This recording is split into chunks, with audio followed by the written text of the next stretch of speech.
জাতীয় স্টেডিয়ামে অনুশীলন বাতিল করা হয়েছে বাংলাদেশ ফুটবল দলের, এবং বাংলাদেশ ফুটবল দলের অনুশীলন এখন হচ্ছে বসুন্ধরা কিংসের আউটারে।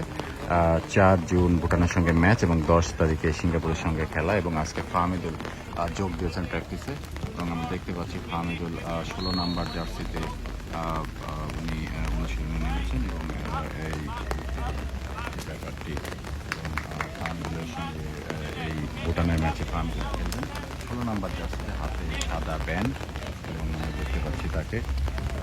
এছাড়া জামাল রয়েছেন, সবাই মোটামুটি সমিত সোম এবং খান্দা চৌধুরী এখন এসে পৌঁছাননি বাংলাদেশে, এবং তারা খুব দ্রুতই আসবেন। বৃষ্টির মধ্যে করে তারা প্র্যাকটিস করছেন বসুন্ধরা কিংসে, এবং আমরা দেখতে পাচ্ছি যে ফাহমিদুল আজকে প্রথম বাংলাদেশ দলের সঙ্গে যোগ দিয়েছেন।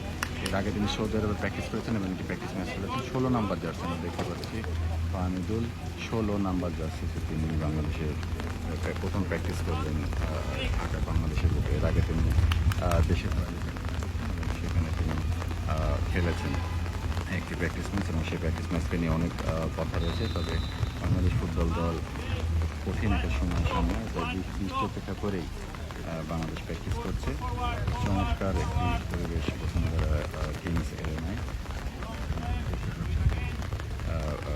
ফার্মগুলো যোগ দিয়েছেন, তবু রয়েছে, এবং সিনিয়র জামাল রয়েছেন, এবং বৃষ্টি অপেক্ষা করে আমরা দেখতে পাচ্ছি।